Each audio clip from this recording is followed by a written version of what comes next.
మాలల అస్తిత్వం, ఆత్మ స్వాభిమానం, రాజ్యాంగ హక్కులు, రిజర్వేషన్ల పరిరక్షణకై పోరాటం. మాల ఉద్యోగస్తులందరూ కూడా వారి బాధ్యతను గుర్తెరిగి మీ రెస్పాన్సిబిలిటీ ప్రకారం మన సమాజానికి జరగబోతున్నటువంటి అన్యాయాన్ని, అవతల వ్యక్తులు మనని చేస్తున్నటువంటి క్రిటిసైజ్ని గుర్తించి, అన్నా నేను రాజకీయ నాయకుడిని అయినప్పటికీ కూడా నేను ఏ జాతిలోనైతే పుట్టానో ఆ జాతి నిందల పాలవుతుంటే నాలాంటి వాడు ఉండి కూడా నా జాతి కోసం నిలబడకపోతే ఆ జాతిలో పుట్టి కూడా వ్యర్థమేనని మనందరికీ అండగా నిలబడ్డటువంటి గౌరవనీయులు అన్న వివేకన్న గారికి జైభీములు తెలియజేస్తూ, మరి భాస్కర్ అన్న, చిన్నయ్య అన్న, రవీంద్రన్న, మన దిగంబరన్న, మిగతా వాళ్ళందరికీ కూడా ఎలాంటి భేషాభావజాలాలు లేకుండా ఏ ఆర్గనైజేషన్లో పనిచేసినప్పటికీ కూడా మనం ఏ మార్గంలో పనిచేసినా చివరికి మన లక్ష్యం, మన గమ్యం మన జాతి. కాబట్టి మరి ఆ జాతి దుర్గతి పాలవుతూ ఉంటే మాలో ఉన్నటువంటి ఈగోస్ అన్ని పక్కన పెట్టి మాకు నాయకత్వం కాదు మా జాతి భవిష్యత్తు ముఖ్యమని ఈ స్టేజ్పై సమాంతరంగా కూర్చున్నటువంటి వాళ్ళందరికీ కూడా హృదయపూర్వకంగా జైభీములు తెలియజేస్తూ ఉన్నా. డిసెంబర్ 1వ తారీఖున మరి 59 కులాల్లో మన సహోదర కులమైనటువంటి గౌరవ మందకృష్ణ మాదిగ గారు ఏకంగా మాలలని, మనువాదులను సంబోధించినటువంటి కృష్ణన్ అనే మనువాదుల చంకనెక్కి మరి రాష్ట్రంలో జరిగినటువంటి ఎన్నికల్లో మీరెవరూ కూడా బీజేపీకి తప్ప దేనికి ఓటు వేయొద్దని చెప్పేసి ప్రకటించడం జరిగింది. దాని తర్వాత దాంట్లో నుంచి చీలికగా బయటకు వచ్చినటువంటి టీఎంఆర్పీఎస్ అధినేత వంగపల్లి శ్రీనివాస్ గారు కారు గుర్తు టీఆర్ఎస్కు ఓటేయమని చెప్పడం జరిగింది. మరి బీఎస్పీ అధినేతగా ముందుకొచ్చినటువంటి ఆర్ఎస్ ప్రవీణ్ కుమార్ గారు ఎమ్మెల్యే ఎలక్షన్లో ఏనుగు గుర్తుకు ఓటేయమని, ఎంపీ ఎలక్షన్లో మరి కారు గుర్తుకు ఓటేయమని, ఇలా మాదిగ సామాజిక వర్గంలో ఉన్నటువంటి నాయకులందరూ, మరి ఇంకొక ఆయన విషాదం మహారాజ్ గారేమో ఆయన సొంతగా కాన్షిరామ్ గారి పని విధానం అని ఒక పార్టీని స్థాపించి డిఎస్పి మరి ఆయన చెప్పుల గుర్తుకు ఓటేయమని చెప్పిన తర్వాత మాల సమాజం మొత్తము కూడా కాంగ్రెస్ గవర్నమెంట్కి ఓట్లేసి గెలిపిస్తే బీజేపీ తన సొంత నిర్ణయాధికారంతో ఇచ్చినటువంటి తీర్పుని వినగానే అందరికంటే ముందు నా రాష్ట్రం నుంచే మొదలు పెడతానన్నటువంటి గౌరవ ముఖ్యమంత్రి గారికి ఓట్లేసి గెలిపించిన మనమే మన లక్షలాది మంది కదలికతో బుద్ధి చెప్పాల్సిన అవసరం ఉందా లేదా? డిసెంబర్ 1వ తారీఖుని మనం దృష్టిలో పెట్టుకొని నడవరమాల నడుం కట్టరమాల లేవరమాల నిద్దర లేపరమాల పద పద పద అడుగులేస్తూ నడు నడు నడు ఉరకలేస్తూ సాగుతున్న సమరానికి సాయమవ్వగా ఈ ఉద్యమాన్ని మనం నెత్తి మీద ఎత్తుకొని డిసెంబర్ 1వ తారీఖుని మనం విజయవంతం చేసుకుంటే, మనం మద్దతుగా ఉంటే మన నాయకులు కూడా భయపడకుండా, ఎవరికి భయపడకుండా అసెంబ్లీలో మన గొంతును వాళ్ళ గొంతుగా వినిపిస్తారు. మరి మనం అందరం కూడా వాళ్ళ వెంబడ ఉండి నడాల్సిన అవసరం ఉందా లేదా? చాలామంది మాట్లాడుతూ ఎవరెవరు ఏం చేశారో చెప్పారు, ఎట్లా ఏం చేశారో చెప్పారు. ఇప్పుడు అందరి సమస్యల్లో ఒకటే ఏమంటున్నారంటే మాలలకి సామాజిక న్యాయం లేదు. ఏమంటున్నారు? మాలలకి సామాజిక న్యాయం లేదు, మాలలు దొబ్బి తింటున్నారు, మాలలు. మిగతా సమాజం అంతా ఏమనుకుంటుంది? రేవంత్ రెడ్డి గారితో పాటు మిగతా వాళ్ళందరూ కూడా అరే మాలలు ఎవరు కూడా నో అంటలేరు, ఎస్ అంటలేరు. మరి మౌనం చెప్పండి, మౌనం అంగీకారమేనా కాదా? అంటే మరి మనం అందరం మౌనం వహిస్తే అవతల వ్యక్తులందరూ, ఈ మిగతా సమాజం అంతా ఏమనుకుంటుంది?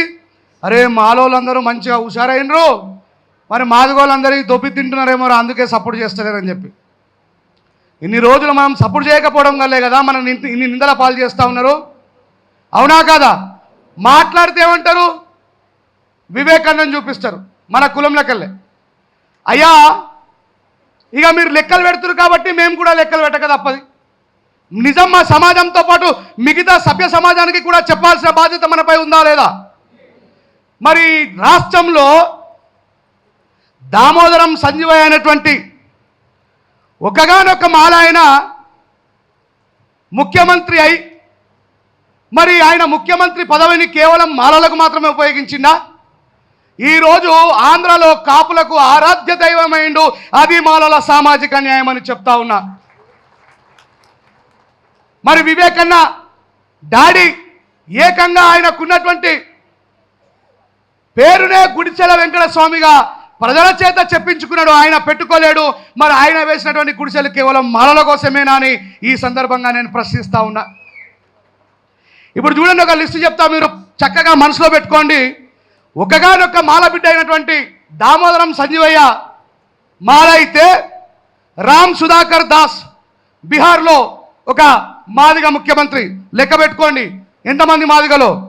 రామ్ సుధాకర్ దాస్ ఒకటి, బోలే పాశ్వంత్ శాస్త్రి బీహార్ ముఖ్యమంత్రి, జగన్నాథ్ తహదీర్ ఒక ముఖ్యమంత్రి. ఇంకా భారతదేశంలో అత్యధికంగా చమారు ఉన్నటువంటి ఉత్తరప్రదేశ్కు ముఖ్యమంత్రి చేసింది ఎవరు? మాయావతి గారు. దాని తర్వాత సుశీల్ కుమార్ షిండే ఒక మాదిగా, జతిరా మనోజ్ ఒక మాదిగా, చరత్ సింగ్ పంజాబ్ నుంచి ఒక మాదిగా, ఏక్నాథ్ షిండే మహారాష్ట్ర నుంచి ఒక మాదిగా. 8 మంది మాదిగ మంత్రులైతే, 8 మంది మాదిగ ముఖ్యమంత్రులైతే ఈ దేశంలో రాష్ట్రంలో ఏ రోజైనా మీలాగా మిగతా వాళ్ళ మీద ఏ మాలోడైనా పడి ఏడ్చిండా అని నేను ఈ సందర్భంగా మిమ్మల్ని ప్రశ్నిస్తున్నా. మరి ఉభయ రాష్ట్రం ఉన్నప్పుడు, రాజశేఖర రెడ్డి గారు ఉన్నప్పుడు మన ఉమ్మడి రాష్ట్రానికి ముఖ్యమంత్రి ఎవరు కదా? ఆయన ఏమిటి? ఆయన మాదిగ కులానికి చెందిన వ్యక్తి. మనం టీఆర్ఎస్ గవర్నమెంట్ వచ్చి తెలంగాణ వచ్చిన తర్వాత టీఆర్ఎస్ గవర్నమెంట్లో తాటికొండ రాజయ్య ఎవరు? కడియం శ్రీహర్ ఎవరు? మరి మా మీద పడేస్తావు నువ్వు? మీరే అన్ని దొబ్బితింటున్నారు కదా. ఇప్పుడు నేను అనాలా మీరే దొబ్బితింటున్నారని? అంటే ఇక్కడ కాంపిటీషన్లో ఎవరైనా సరే విద్యావంతుడై పరుగు పందెంలో ముందు పోయి గెలుచుకున్న దాన్ని పక్కన పెట్టి సభ్య సమాజం చేత మనని అవమానానికి గురి చేస్తున్న మిత్రులారా, అవతల వ్యక్తి మనని అవమానానికి గురి చేస్తున్న సందర్భంలో మన మౌనం కూడా వాళ్ళకు అంగీకారంతో తోడవుతున్నది. ఇక మనం మౌనం విడాల్సినటువంటి సందర్భం వచ్చింది. మన జాతిని ఏకం చేయాల్సినటువంటి సమయం వచ్చింది. మనమంతా కలిసి ఆర్ఎస్ ప్రవీణ్ కుమార్ గారు కూడా ముందుకొచ్చినప్పుడు మనం ఎప్పుడైనా ఆయన మాదిగైనా అని చెప్పి ఆలోచించినామా? బహుజన సమాజం కోసం ముందుకు వచ్చిందని చెప్పి మన డబ్బుని, మన సమయాన్ని, మన టాలెంట్ని ఆయనకి ఇచ్చినామా లేదా? చెప్పండి గట్టిగా. నేను మచ్చ దేవేందర్ గారు, ఇది సందర్భం కాబట్టి చెప్పాలి, లేకపోతే చరిత్రలో నన్ను కూడా ద్రోహం చేసేటువంటి పరిస్థితి ఏర్పడుతున్నది. ఏమైంది అంటే, మొన్న రీసెంట్గా మునుగోడు ఎన్నికలు జరిగినప్పుడు ఈ బీఎస్పీ అంటే కేవలం మాల మాదిగోళ్ళ పార్టీ అనేటువంటి ముద్ర నుంచి ఆర్ఎస్ ప్రవీణ్ కుమార్ గారు వచ్చిన తర్వాత ఒక బీసీ క్యాండిడేట్కు మునుగోడు ఎలక్షన్లలో బీఎస్పీ నుంచి సీట్ ఇచ్చిండు ఎమ్మెల్యేగా పోటీ చేయడానికి. మరి కాన్షీరామ్ పని విధానం అని చెప్పి మాట్లాడుతున్నటువంటి విశారదన్ మహారాజు ఆయన పార్టీ నుంచి అక్కడ ఒక వ్యక్తిని కౌంటర్గా నిలబెట్టిండు. మచ్చ దేవేంద్రన్న నాకు ఫోన్ చేసి, అన్నా మాదిగ సింహాలు, మాదిగ పులులు ఎవడు కూడా విశారదన్ మహారాజ్కు వ్యతిరేకంగా పాట పాడడానికి వస్తలేరు, మన బహుజన సమాజాన్ని ఒక తోటి మాదిగోడే నాశనం చేస్తున్నాడు అంటే, ఈ సింహాలు పులులు ఎవరు కూడా టాయిలెట్ పోసుకొని ముందరుకోకపోతే ఈ రెంజర రాజేష్ గారిని పాడమంటే నేను పోయి విశారదన్ మహారాజ్ మీద పాట పాడినా. తర్వాత అర్థమైంది ఒక ఇంటర్వ్యూలో, ఈయనకు మచ్చ దేవేంద్రకు పంచాది ఉన్నదట. మాలోడు మంచోడు అంటే బండి గారు మీద తెచ్చుకున్నట్టు, అన్న నువ్వు తప్ప ఓడు వాడంటే నేను పోయి వాడితే అది తీసుకుని నా మీద తెచ్చుకుంది. వీళ్ళకేమో అర్థం కాక పాపం విశారదన్ మహారాజ్ మనుషులకి మా రాజేష్ మా అన్నం తిట్టిండు, అసలు మచ్చ దేవేంద్రనకు తినకు పంచాదుల సంగతి మనకు తెలియదు. ఇకపై ఇలాంటి పంచాలలో జొర్రకుర్రి, సచ్చినా బతికిన మన జాతితో ఉండండి. ఎవరైనా రాజకీయ ప్రయోజనాలలో మన దగ్గరకు వచ్చినప్పుడు మనం మాట్లాడదాం తప్ప ఇక మన కోసం మనమే ఉందామనేటువంటి విషయాన్ని నేను స్పష్టం చేస్తా ఉన్నా. 17 సంవత్సరాల చరిత్రలో నేను ఎప్పుడైనా మీకు కనబడ్డాను ఈ సభలలో? నేను మాలలం, మేం మాలలం, మహామల్లా యోధులం అనే పాట పాడదాకా ఈ రంజర రాజేష్ మాల అనే సంగతి ఎక్కడా తెలియదు. అది మా కులానికి ఉన్న గొప్పతనం. మాకు కులపిచ్చి మీలాగుంటే 30 సంవత్సరాల నుంచి మేము గిరి గిరి గిరి అని మనుషులకు చెప్పుకోలే. బాబాసాహెబ్ అంబేద్కర్ గారి డిఎన్ఏ మాది కాబట్టి మేము సభ్య సమాజం మొత్తం కోసం కూడా పోరాటం చేసినాం. అంతెందుకు ఇప్పుడు మాట్లాడితే మేము వివేకానంద దగ్గరికి పోతే చూసిండ్రా వివేకానంద దగ్గరికి పోతున్నాం, మరి ఎవరి దగ్గరకు? పటేల్ దగ్గరకు పోవాలా? మా జాతి బిడ్డ దగ్గరకు పోకపోతే ఎవరి దగ్గరకు పోవాలి? మరి మా జాతికి సమస్య వచ్చింది, మా కండగా నిలబడ్డ దగ్గరికి వ్యక్తి దగ్గరికి పోతాం. కానీ మీలాగా ఎవరి దగ్గరికి అంటే వాడి దగ్గరికి పోయి రాత్రికి చీకటి ఒప్పందాలు చేసుకొని ఆ సంచులలో పైసలు తీసుకొని వచ్చి జాతిని మంది కోసం తాకట్టు పెట్టిన వాళ్ళం మేము కాము. మీరు లక్షలాది మందిని రకరకాల ఆర్గనైజేషన్ల పేరు మీద నిర్మాణం చేసి ఎవరికి పడితే వాడికి ఏకంగా మన వాళ్ళకే తాకట్టు పెట్టినటువంటి చరిత్ర మీరు కలిగి ఉన్నారు. మీ లోపల మార్పు రావాలని కోరుతున్నా. మీరు ఒకవేళ రాజకీయంగా సామాజికంగా మాలల్ని కౌంటర్ చేయాల్సినటువంటి టైం వస్తే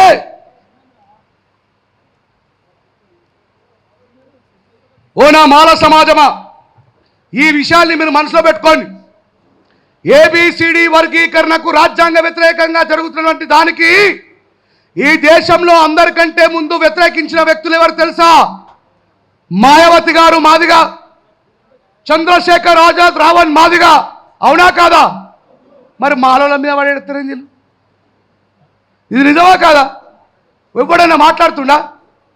మాదిగ సామాజిక వర్గానికి అన్యాయం చేస్తున్నటువంటి మాయావతి దుర్మార్గురాలని ఎవరైనా మాట్లాడిందా?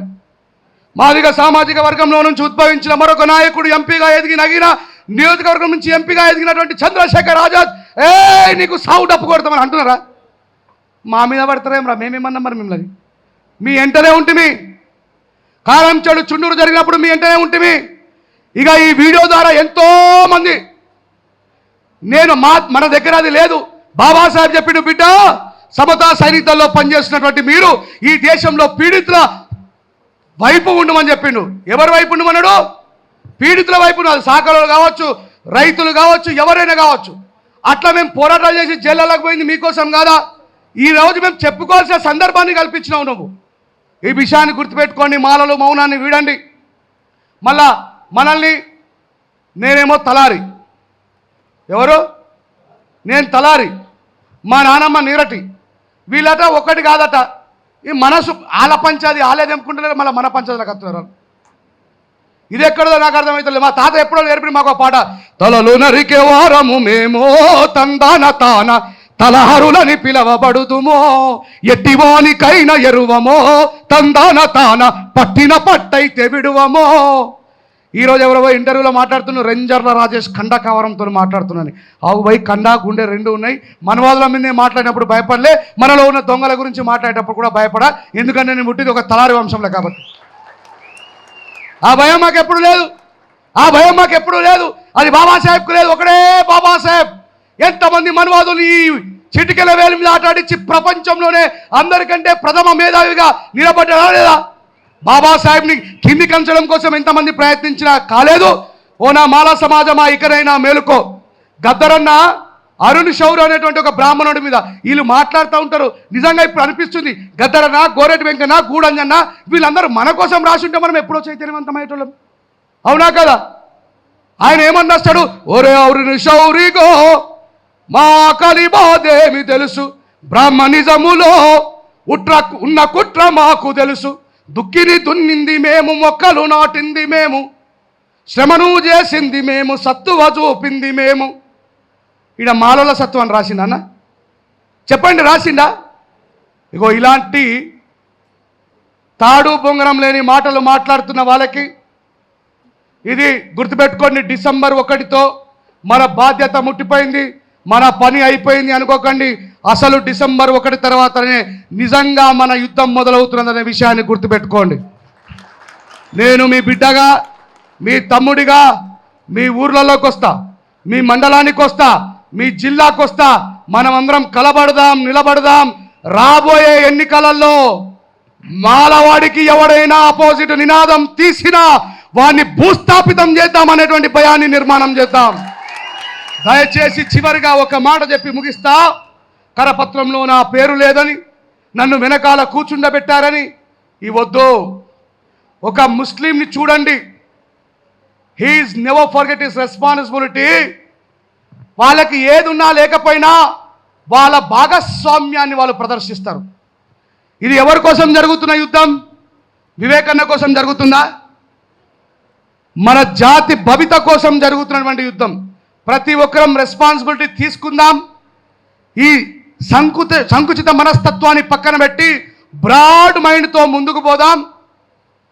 మనకు మాదిగలు వ్యతిరేకులు కాదు, మనువాదం వైపు ఉన్నటువంటి మాదిగలలో కొద్దిమంది మాత్రమే వ్యతిరేకులు అనే విషయాన్ని గుర్తుపెట్టుకొని మనం ఎప్పటికీ సచ్చినా బతికినా ఇగో బాబాసాహెబ్ అంబేద్కర్ గారు చూపిన మార్గంలోనే ఉంటూనే ముందుకు సాగుదామని చెప్పి తెలియజేస్తూ మీరందరూ కూడా డిసెంబర్ 1వ తారీఖు నాడు మీ కెమెరాలన్నీ అటు దింపురు. ఎవడెవడో కింద కామెంట్ పెడుతురు, 40 మంది కూడా ఉండరు ముంగట చూడండి రే కామెంట్ పెట్టారు. నన్ను కదా అన్న చూపెట్టు, మా వాళ్ళందరూ ఉన్నారో లేదో. జై భీమ్, గట్టిగా జై భీమ్, జై మాలో, జై మాలో. మేము నడవని అడవి లేదు, ఎత్తని బందుకు లేదు. మేము నడవని అడవి లేదు, ఎత్తని బందుకు లేదు. చెయ్యని త్యాగాలు లేవు, చెమటగార్చని నేల లేదు. అంటరాని గుడిసెలల్లో పొద్దు పడుపును చూడాలని పోరుబాటకు పెద్ద బిడ్డై ముందు వరుసలో నడిచేటోళ్ళం. మాలలం మేం మాలలం, మహామల్లా యోధులం, ఈ దేశమూల వాసులం, నాగరికత నందులం, ఉద్యమాల బిడ్డలం, అస్తమించని పొద్దులం. అలా ముందుకు సాగుదామని చెప్పి తెలియజేస్తూ హైదరాబాద్ని స్తంభింపజేసే అవకాశం 17 సంవత్సరాల తర్వాత నాకొచ్చినందుకు నేను గర్వపడుతూ నా వంతు బాధ్యతను నేను నిర్వర్తిస్తా. మీరందరూ కూడా బాధ్యత వహించి మన నాయకులకు ఒక నమ్మకాన్ని కల్పించి, మన నాయకులకు ఒక ధైర్యాన్ని కల్పించి, మన వాణిని మన బాణిని అసెంబ్లీలో వినిపించేటువంటి మన ఎమ్మెల్యేలు మన ముందుకు వచ్చిండ్రు. మనమందరం ఐక్యంగా ఉంటే మన ఎమ్మెల్యేలు కాదు, మన వాళ్ళందరూ కూడా మనతోనే ఉంటారనే విషయాన్ని తెలియజేస్తూ జై భీమ్, జై మాల. ఇలాంటి కార్యక్రమాలు మరీ జరగాలి. మనమందరం కూడా ముందుకు సాగాలి. విజయవంతం చేద్దాం. డిసెంబర్ 1వ తారీఖు నాడు విజయవంతం చేద్దాం, విజయవంతం చేద్దాం, విజయవంతం చేద్దాం. డిసెంబర్ 1వ తారీఖు నాడు విజయవంతం చేద్దాం, విజయవంతం చేద్దాం. Thank you very much. జై భీమ్.